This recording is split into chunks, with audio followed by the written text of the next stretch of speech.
राज्यातील स्थानिक स्वराज्य संस्थांच्या निवडणुकांच्या पार्श्वभूमीवर आरोप प्रत्यारोप सुरू असतानाच खासदार संजय राऊत यांनी विरोधकांवर घणाघाती टीका केली। राज्यात मंत्रिमंडळ नाही तर गुंडांची टोळी राज्य चालवत आहे असा आरोप करत त्यांनी भाजपवर सत्तेचा गैरवापर आणि धाकदपटशाहीचा आरोप केलाय। एका मध्यधुंद ट्रॅक्टर चालकाच्या बेदरकारपणामुळे अवघ्या 4 वर्षांच्या निष्पाप बालकाला आपला जीव गमवावा लागल्याची धक्कादायक घटना भंडारा जिल्ह्याच्या लाखांदूर शहरात घडली आहे। या भीषण अपघातात ट्रॅक्टर चालकाचा स्वतःचा पुतण्या ठार झाला असून परिसरात या घटनेमुळे तीव्र संताप व हळहळ व्यक्त केली जात आहे। लातूरमधून धक्कादायक बातमी समोर आली आहे।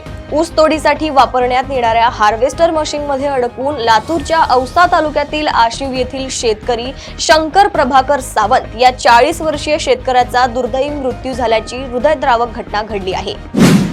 वाहन चालक परवाना प्रक्रियेसाठी परिवहन विभागाने नवी मार्गदर्शक तत्वे लागू केली, मात्र त्यातून मोठ्या अडचणी निर्माण झाल्याने नागरिक व संघटना आक्रमक झाल्या। तक्रारी वाढल्यानंतर या निर्णयात तातडीने बदल करण्यात येतील असे आश्वासन विभागाने दिले आहे। राज्यातील कुपोषणाच्या समस्येचे निवारण करण्यासाठी सर्वतोपरी प्रयत्न केले जात आहेत आणि गेल्या 3 वर्षात कुपोषित मुलांची संख्या कमी झाली आहे। असे असले तरी राज्यात अद्यापही 1,37,407 मुले कुपोषणग्रस्त असल्याची कबुली खुद राज्य सरकारने नुकतीच उच्च न्यायालयात दिली। पोलीस त्रासाला कंटाळून तरुणाने व्हिडिओ बनवत आत्महत्या केल्याची धक्कादायक घटना लातूर जिल्ह्याच्या निलंगा तालुक्यातील औराद येथे घडली आहे।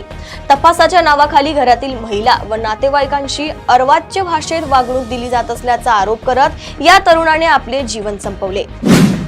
प्रेमविवाह केलेल्या पुण्यातील उच्च शिक्षित जोडप्याच्या लग्नाच्या दुसऱ्याच दिवसापासून वाद सुरू झाला। लग्नाच्या दुसऱ्याच दिवसापासून सुरू झालेल्या वादामुळे हे दाम्पत्य विभक्त झाले। अखेर अवघ्या 8 दिवसात घटस्फोट मंजूर करत पुणे कौटुंबिक न्यायालयाने महत्त्वपूर्ण निकाल दिला।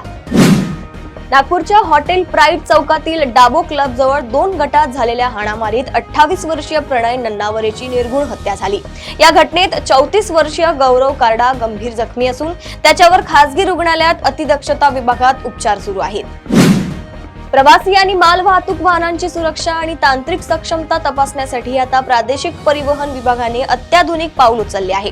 येत्या जानेवारी महिन्यापासून वाहनांची फिटनेस चाचणी स्वयंचलित फिटनेस चाचणी केंद्राद्वारे केली जाणार आहे। यामुळे वाहन तपासणीत पारदर्शकता येणार आहे। राज्यात थंडीचा कडाका काहीसा कमी झाला असला तरी अनेक भागात हुडहुडी कायम आहे।